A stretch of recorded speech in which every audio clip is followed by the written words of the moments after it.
So when we come to cases like this, when we come to Luigi and Rodney, it's very tough to talk about sometimes.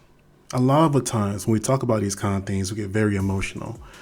In the Luigi case, we all have somebody, or if not somebody, our personal selves that didn't get what we needed from the insurance companies. I myself has lost an insurance claim before that cost me about $5,000. And then when it comes to Rodney, everybody knows somebody that has been messed over by our police system.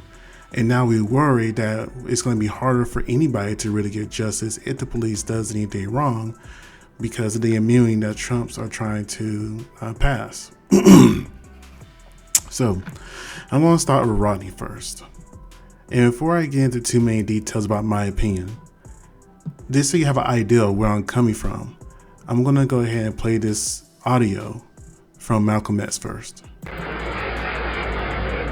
There's nothing in our book, the Quran, as you call it, Quran, teaches us to suffer peacefully. Our religion teaches us to be intelligent, be peaceful, be courteous, obey the law, respect everyone. But if someone puts his hand on you, send him to the cemetery.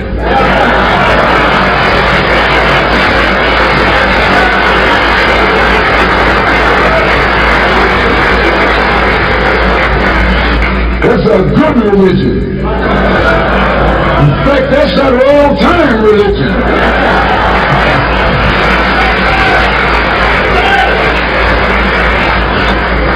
That's the one that Ma and Pa used to talk about. An eye for an eye, and a tooth for a tooth, and a head for a head, and a life for a life.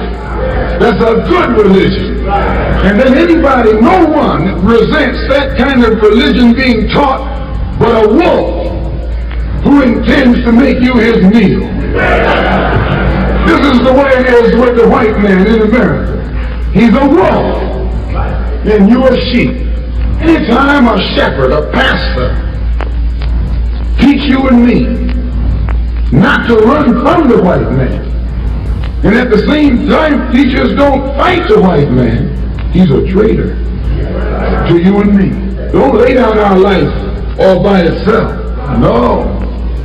Preserve your life. It's the best thing you got.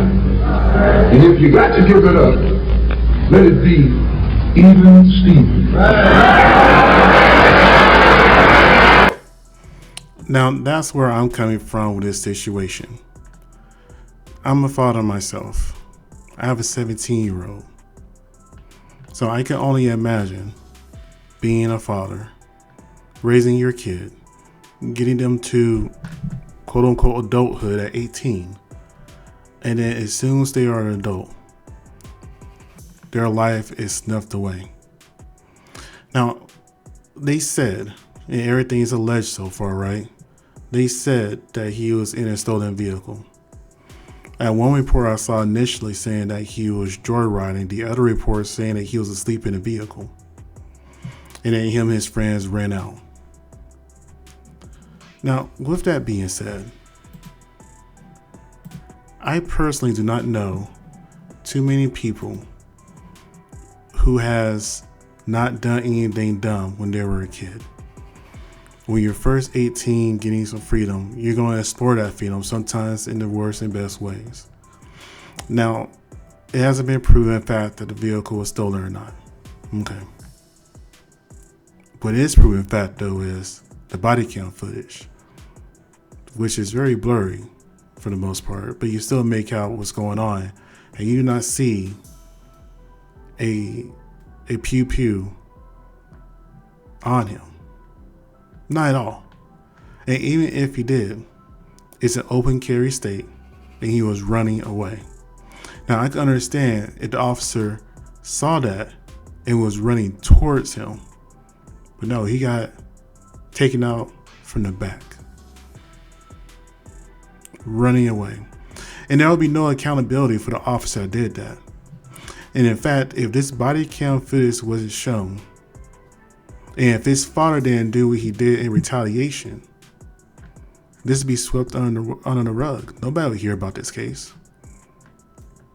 And that's just the truth. And with the immunities that Trump is trying to prove that he is willing to do, because his executive orders are going left and right for police immunity, action like this is going to come a lot more rampant because we can't trust the system to protect us or look out for us. So there's always a consequence for anything you do or anytime you undo something. Things in there are in place for a reason, not just to protect yourself but protect others. But let's be real here. In the black community and some Hispanic communities, we have a large distrust and fear of the police because they have a shield. But, and when I mean a shield, I don't mean the badge. I mean the shield of law. The law that will always protect them. The law that will make them not accountable. The law will let them get away from most things. Unless it's a very large public outcry. They're going to get away with it. Or it'll be swept under the rug. You know, these body cams are in very large a blessing in a sense. Because without these body cams, whenever we say stuff as black people or minorities, as people in general, how we've been mistreated or misused or taken advantage of by the police, it'll be our word against theirs, and they represent the law. So of course, they're going to be more believable in a sense when it comes to trying to get justice for yourself. I always felt that, you know, the pew should be the very last resort, not the first resort. I don't know, the cop that took him out was out of shape and didn't feel like running, but there was no reason to take him out in the back like that, to take his life from behind. You couldn't even look him in the eye when you took his life. Now we're going to get into some of the problems I have right now, mainly with the grandfather.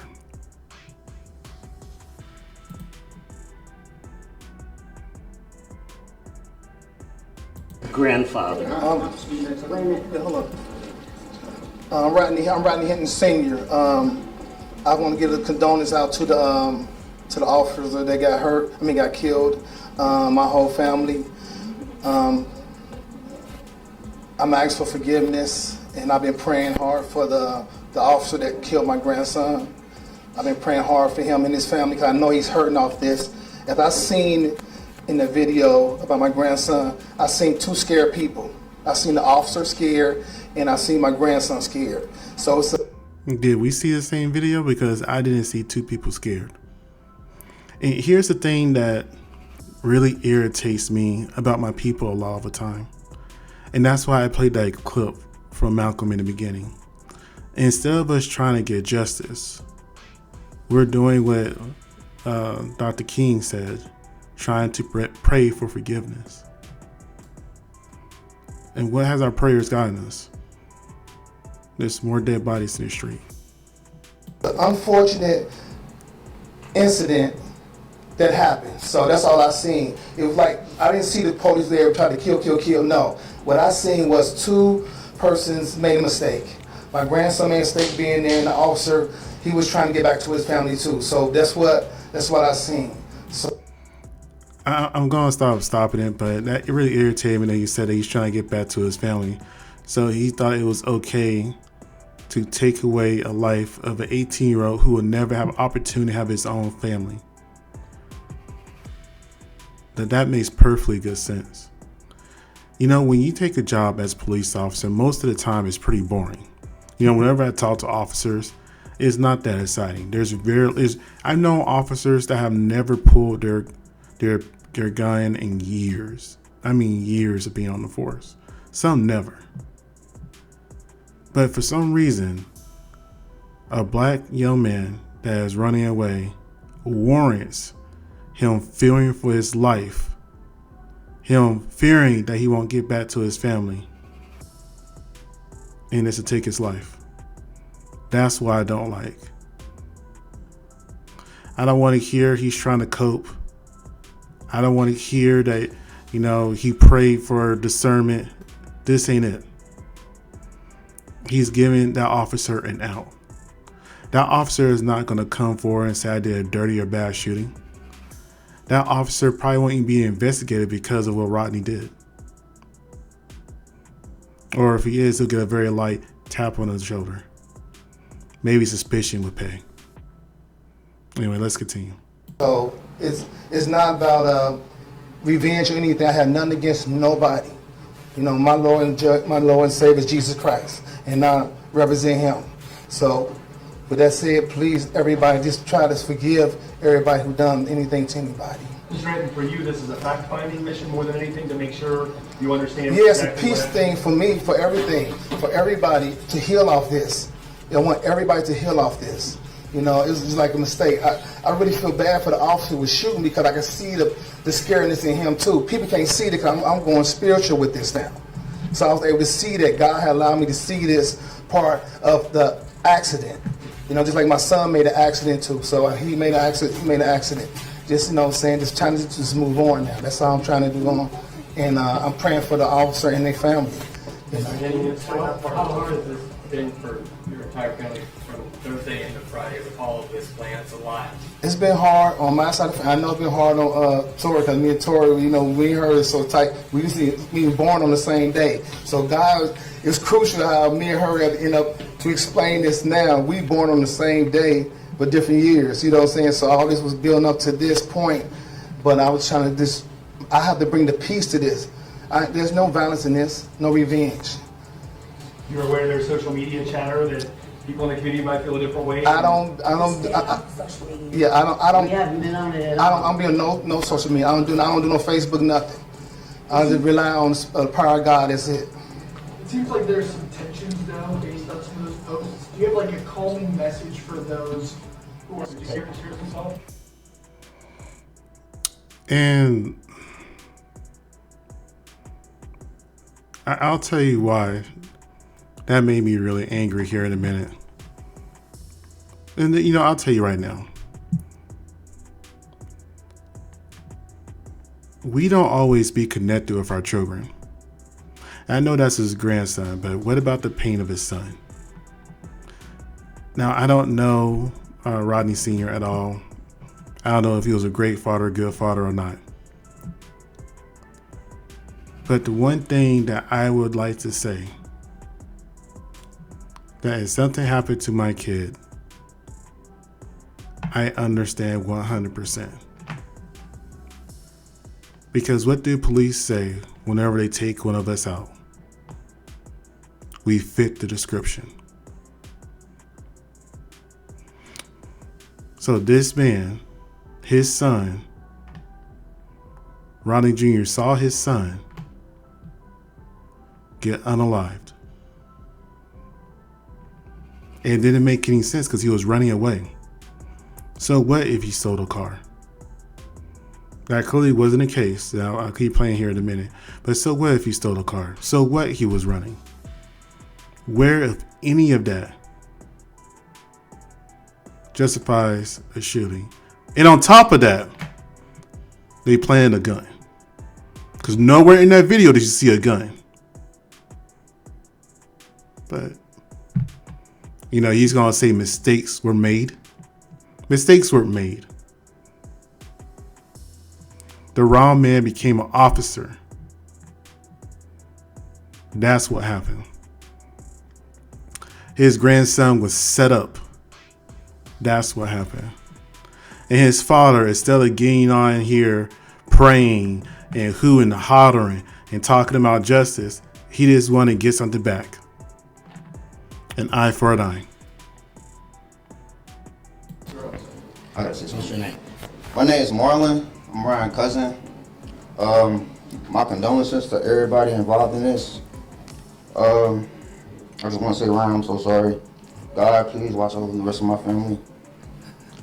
I want to address all the negativity and saying he was being a stolen car, this and that. Listen, he was supposed to be at home that night and shit. Let me get this out. He had no business being on a stolen car, man. He had a bed to come home to. He slept in a car. He couldn't get in the house. All right. He called me like 6, 9 times, like 12, like between 12 and 1. He called me trying to get in, text me, and I was asleep. I'm so Ryan, I'm so sorry. This was never supposed to happen to you. Ever. I'm so sorry, Ryan. I'm so sorry, Ryan. Just know he wasn't supposed to be there. He wasn't supposed to be there. He wasn't. He was scared. He tripped and fell. He must have been so scared. I'm so sorry, Ryan. Just like everybody just talking shit about him. Just know he wasn't supposed to be there, y'all. That's right. He tripped and fell. So his final moments of his life wasn't peaceful. The final moments of his life was being chased and gunned down by, you know what? Let me stop my words right there. But the grandfather gonna say mistakes were made. When you're 18 years old, starting to understand and explore life, like I said earlier, you're not always gonna make the best choices or the smartest choices. So it sounds like, from what I'm gathering, he just hung out with some friends because he couldn't get inside his house. Now, why couldn't he get inside his house? Was nobody home? I don't know. I mean, his parents could have went out of town. He's 18. He could have been irresponsible and lost his key. It happens. So instead of sleeping on a park bench, he thought it'd be cool to sleep with some friends. Now, did he know his friends may have stolen a car if they did? No. So when he took off and ran, it's just like, well, heck, I'm not supposed to be here.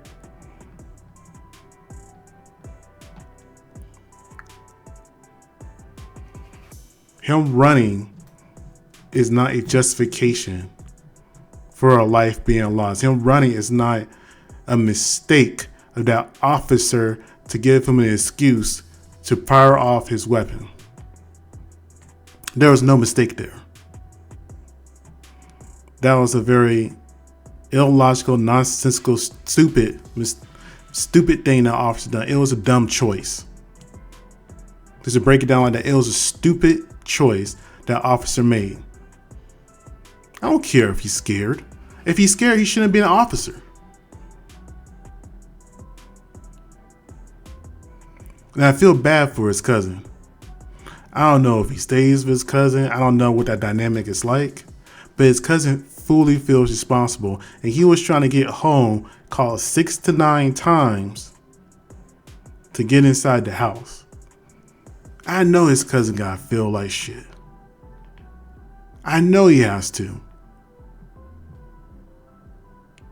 He has to, because he's thinking to himself, if I would have answered that phone, he would still be alive now. I could have let him in the house and we'll be eating breakfast, talking about football or whatever else right now. But instead of that, we're planning for a funeral and waiting to see what's going to happen to your dad. Because realistically speaking, most likely his dad is going to be found a way taken out in jail. If they're not going to be sitting here beating him every single chance they can get, peeing his food, doing whatever they can to him.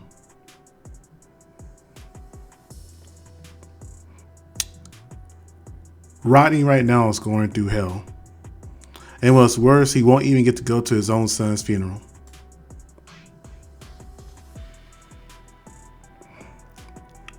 You know, there's an old saying that said, we are not our ancestors. We're going to fight back.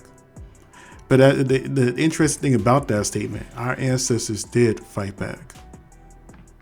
If you ever get a chance, just go Google or just read things about slave rebellion, especially the Gullah Geechee Wars. We fought back and we were pretty damn successful. However, because we don't run this country, because our history is being erased and deleted and burned away, we don't know that.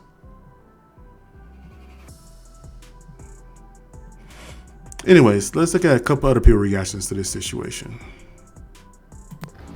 I see a lot of people talking about Ronnie Hinton's Jr.'s response to his son being shot at his motherfucking back and unalived by those cops who lied on the report. See, I didn't know they laughed.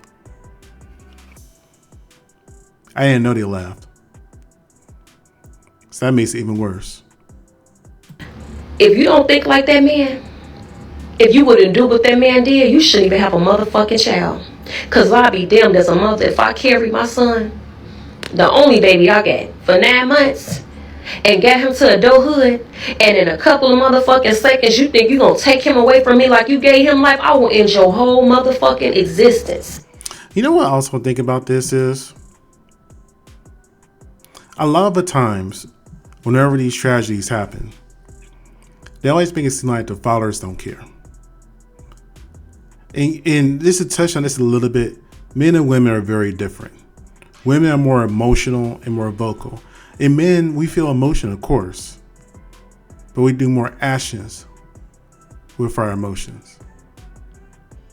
And whenever the two can actually come together, men and women, you know, the action and the emotion, it's an unstoppable force. But they work very hard to make sure that men and black women stay apart so much.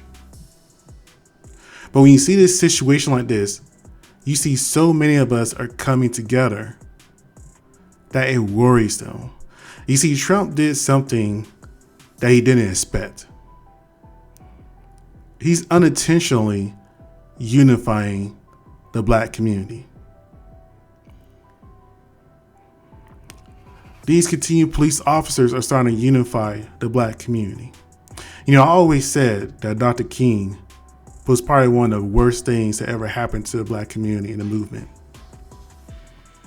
And there's a reason why they gave him a holiday and not Malcolm X.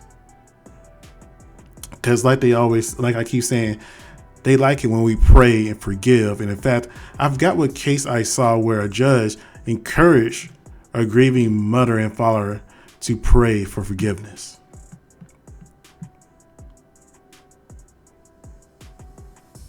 But where's our justice?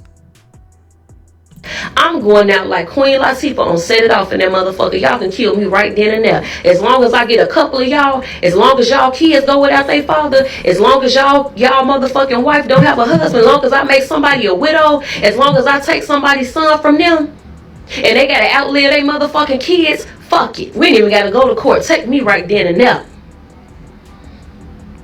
Black people are fucking tired of y'all being so fucking comfortable to fucking play fucking executioner on the streets. If he stole a motherfucking car, if he in a car, take him to jail. Y'all get these motherfuckers that shoot up schools. She's right. What was that little white boy with the bald haircut that shot up a school? And not school, no, it was a church, I think. That it was a church. And they picked him up, drove him, and got him Burger King. I remember I was so mad when I saw that. They got him Burger King because he was hungry.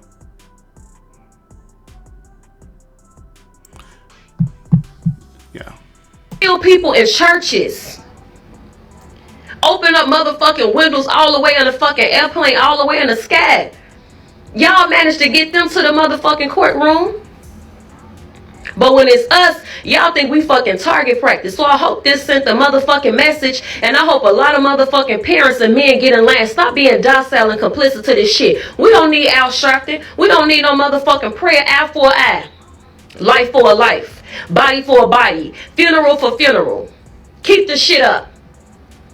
Stop fucking playing with us. Black people are tired of this motherfucking corrupt justice system. My bad. Black people are fucking tired of these police who think they're just gonna keep coming and unaliving us, and we just not gonna do shit about it. We tired of crying.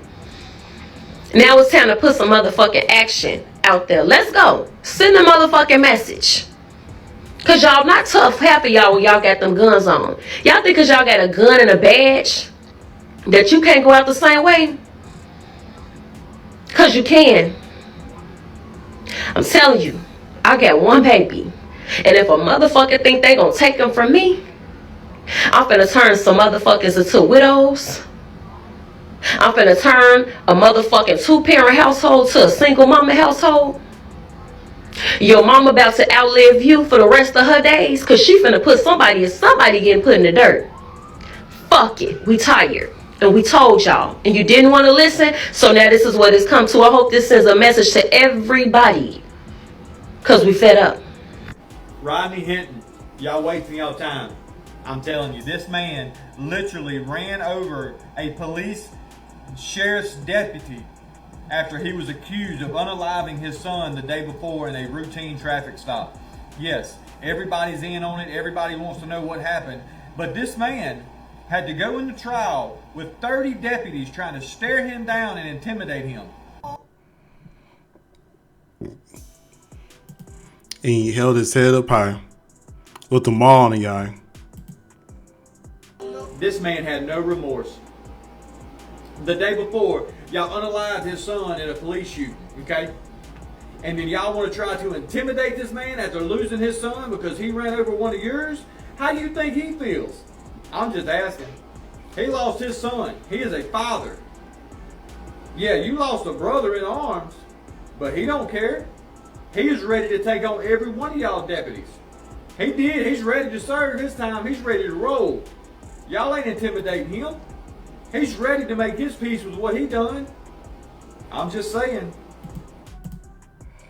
I'm just saying too. There are just some things in life that you'll just be ready to go see the Lord for. And you know what's interesting is whenever you go on certain websites, mainly X, because X is a good breeding ground when it comes to the true nature of how people in America really feel about things. If I'm going to be really honest about it, if you want to see how white people really feel about things, go to X. Go to X. And the main reason I put this whole entire Luigi thing up there too, because it's very similar. Well, it is, but it isn't. And the reason I say that, the majority of America and the world empathize with Luigi because he sat there and unalived a CEO for an insurance company I don't think he was with. Pretty much purely based off principle for what happened. For his mother's treatment, his treatment, things of that nature. Just fed up with the medical system and want to take action into his own hands. Because a lot of people in America feel like we are all this messed up. We pay into insurance our whole entire lives. Some of us don't need to use it ever. Some of us do. But we most likely pay more into it than we ever get out of it. Think about it. You and your kid could cost anywhere between $150 to $200+, or excuse me, I just say $150+ every paycheck. So if you get paid every 2 weeks, that's $300 a month. That's $3,600 a year, and then goes on from there. And I just mentioned all the co-pays you may pay and all this other kind of stuff. So whenever we get the 9% that we paid into, that should be, I would think, a guarantee, and we get the 9 for it, and it causes us more hardship, sickness, or our lives, everybody can resonate with that. But for some reason, though, when it comes to a black man losing his son, people cannot relate to that at all. Excuse me, some people can. Now, you do have some people on both sides of the fence, black, white, in the middle, who understands and supports him, and that's why his commissary bus is always full. I think he's maxed out. I'm talking about Rodney. But it's just very interesting because unlike Luigi, he got impacted directly right then, right there, and he took action the very next day. Now, am I supporting people losing their lives? No. Was that officer a good officer that lost his life? I have no idea. But the one thing I will say is, though, it's very hard to believe that there are good officers when so many of them are complicit with the bad things that the other officers do. There's an old saying that you're guilty by association. But I guess that doesn't apply when it comes to police. Anyways, let's go ahead and get into some more of this Luigi stuff. So today is Luigi Mangione's 27th birthday, and he got a heck of a birthday present. For those of y'all who know, he is spending his 27th birthday at the Brooklyn MDC, same place where Sean Diddy Combs is being housed. And for his birthday, what he found out is that the Gifts and Go that somebody put up for him to help pay for his legal defense funds has now topped over $1 million. $1,042,800 to be exact. Now, Luigi, as you guys know, is a very interesting case because despite what he's being accused of, there are so many people behind him and they have reasons for doing that. But that's not typically the common response when somebody's been accused of what he's been accused from, which is what makes it very interesting. Because in addition to the fact that his now Gifts and Go has reached over $1 million, for those of you who might not know, there is a play about him, a musical in San Francisco, and all runs have been sold out. I wonder if he's going to get any commissions off those plays that's being done. But I got to ask a question. And I hope whenever this gets out to people and watch it, they can answer it. When is it your blood? What I mean by that is when the CEOs denies or they help enforce to make the most money and not prioritize and help people with their health care, with the treatments they need, with the, whether it's chemos or surgeries or transplants or fusions or, medications, and those people pass away. When does it end up being the blood on their hands and not just them doing a job? Because of course you cannot save everybody, right? And of course you're going to have certain roadblocks and policy procedures in place to make sure people are not trying to take advantage of the system or fraud it. I get that too. But all too often, where you have legitimate reason and your claims get denied and you got to go through the process, and that's adding more stress. When does it becomes that not the processors, but the management, the project managers, the VPs, the AVPs, when it becomes the blood on their hands? But yet, they get multi-million-dollar bonuses and have multiple houses, trips to New York, islands, and everything else. Things they really don't need and can't take with them. I guess maybe they could pass it down to the next person.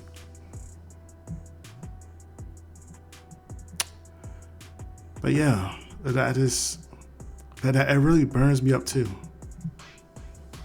Anyways, drop your thoughts in the comments about this whole thing about his Gifts and Go reaching over $1 million. And of course, I'm covering this case as well as Diddy and so many others that are coming up.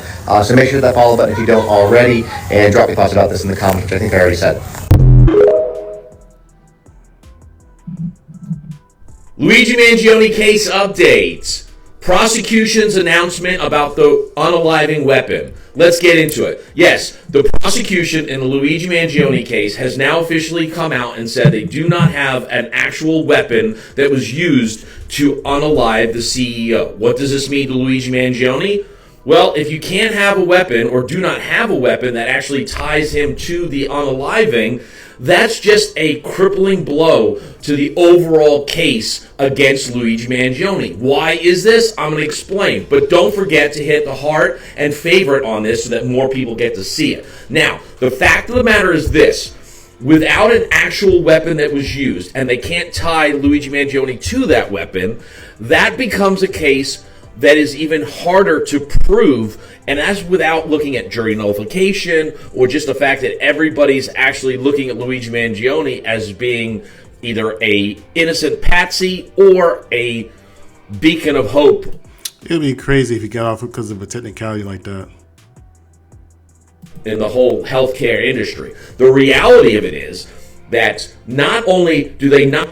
I always thought it was interesting how it's so hard for people to get rid of the tools they use to do the crimes with. I would think it would be pretty easy to make that disappear. And if they did make it disappear, you can still get convicted. It happens all the time without the weapon, right? It just makes it harder. And he has a lot of support around the world. And a lot of jurors, unless those jurors are going to be handpicked and their spouses and dependents of multimillionaire CEOs of companies, these companies, it's going to make it hard for people to feel sympathetic for a company. Even though they supposedly have rights, right? I'll never forget that BS from the 80s. But thanks, Reagan. Never mind. Anyways, yeah, let's just go ahead and continue with this. Not have a weapon to actually tie to Luigi Mangione that actually unalived the CEO, but they also have an issue with evidence. Because here's the deal. When Luigi Mangione was taken into custody and was detained, and all of his backpack and everything were taken, no one ever took and filed or put everything into evidence bags. They did not create what's called a chain of custody. And without a chain of custody, then where or how the information was transported or the evidence was taken, it all becomes subject to debate. Because here's the deal. In proper protocols, when they take any type of evidence in, they're supposed to put it in evidence bags and seal the bags to make sure that when it goes from the scene of where the arrest is to the police station, it has not been tampered with. Not only that, but the officer who was transporting the backpack and all of the stuff that was inside of the backpack to the police department turned off their body cam, so we have lost time and footage of what was happening while that backpack of Luigi Mangione's was transported from Altoona Police Department to the actual police department itself. So what do you guys think? Please leave a comment and repost. Let me know what you guys think. Does this meet the burden of proof that we all think it does? They'll find a way to make it. They need an example for the CEO. My question is, what's going to be the public's reaction when they finally put him to trial? I'm just kind of curious. Rodney, I know they're not going to give. It's not going to get the attention that he deserves. But with Luigi, when he loses his case, because it's more likely they're going to find a way to make sure he loses. Are there going to be riots in the street? I'm just kind of curious. Anyways, it's late. I'm about to get out of here. You guys like, comment, and subscribe if you watch. Thank you very much. Have a good night.